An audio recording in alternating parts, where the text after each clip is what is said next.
This is the story of an inmate who broke out of a maximum security aquarium, and what happened next completely changed what we thought we knew about animal intelligence. Seriously, this isn't just an escape. It's a heist, a full-on, planned and executed heist by a mastermind with 8 arms and a brain that basically defies biology. And it really makes you wonder, how do you even begin to contain a creature like that? I mean, seriously, picture it. You have to build a prison for something that can literally pour itself through a keyhole, that can change its entire appearance in a blink, and that has arms that can actually think for themselves. It's the kind of problem that has stumped experts for over 100 years. So, to really get it, let's start with the most famous jailbreak of them all. To get inside the mind of an octopus, we have to open a case file that sounds way more like a Hollywood movie than a zookeeper's log. This is the story of a disappearance so clean, it left investigators with pretty much nothing but a giant mystery. Okay, so picture this. The year is 2016. The location, New Zealand's National Aquarium. And our inmate's name is Inky. One morning, the staff comes in to find his high-security tank is just empty. No signs of a fight, no broken locks. He was just gone. The sheer guts of the plan is what is so mind-blowing. This was not some random accident. Inky waited. He waited for the one moment the lid of his tank was left just a tiny bit ajar. Then, he slithered 13 feet across the dry floor, which is a huge deal for an aquatic animal, found a drain pipe only 6 inches wide, and poured his entire body into it. That pipe ran for 164 feet straight out into the Pacific Ocean. A clean getaway. And that was it. The only clue they had was this faint, wet trail leading from his tank to that drain. A perfect, traceless escape. But here's where the story gets really weird. Inky wasn't the first. He wasn't even the most daring. Turns out he was just the latest in a very, very long line of cephalopod criminals. You know, Inky's escape absolutely blew people's minds. But if you ask octopus experts, they'd tell you it was just another Tuesday. Because when you start digging through the history books, you find a rap sheet of escapes, thefts, and sabotage going back more than 140 years. And this isn't just a random list of events. This is a clear pattern. We're talking Victorian-era fish heists, modern-day shark takedowns, and even plumbing sabotage. These aren't just escapes. They're acts of intelligence, of curiosity, and sometimes it seems like just pure, unadulterated mischief. Let's just wind the clock all the way back to 1875. At the Brighton Aquarium, the keepers were completely stumped. Their lumpfish just kept disappearing. Then, one morning, they caught the culprit, an octopus from a totally separate tank. This marauding rascal, as they called him, was climbing out of his own tank, crawling over to another one for a midnight snack, and then sneaking back home like nothing ever happened. Okay, now fast forward to 2011. The Seattle Aquarium had a literal serial killer on its hands. Dogfish sharks kept turning up dead, and nobody knew why, so they set up a camera. And what they saw was just terrifying. A giant Pacific octopus was actively hunting and strangling the sharks in the middle of the night.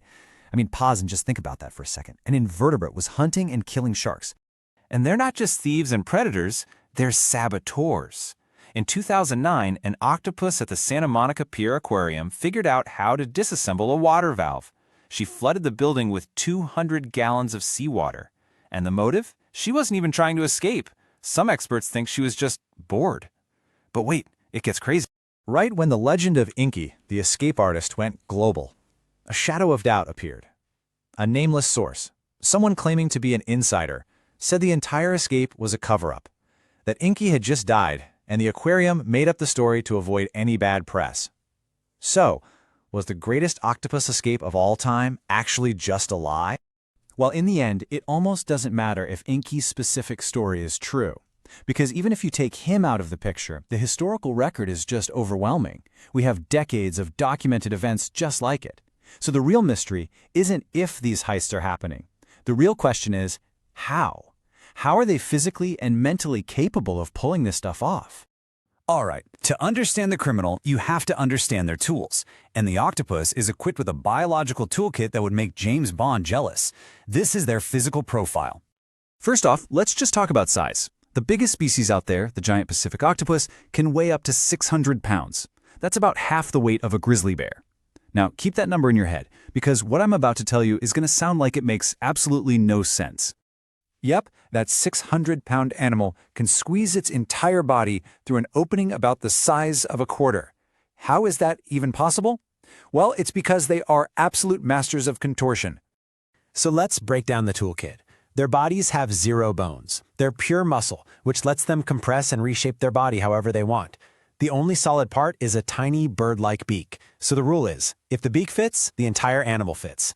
They also have active camouflage, changing their skin color and texture in less than a second. And their suckers, they're like thousands of tiny, super strong, super sensitive hands that can taste, touch, and manipulate things with terrifying precision. But the body? That's only half the story. The real weapon is the mind. So if you want to know what it's like to think like an octopus, you have to basically throw out everything you know about brains. We are about to look inside a consciousness so different from our own, it might as well be from another planet. An octopus has 500 million neurons, okay? That is more than a mouse, more than a rat, even more than your cat. For an invertebrate that only lives a couple of years, that is a staggering amount of brain power. But here's the part that really terrified scientists. It's not that they have all those neurons, it's where they are. Their intelligence is fundamentally decentralized. In you and me, our brain is in our head. In an octopus, less than half of its neurons are in its central brain. Where's the rest?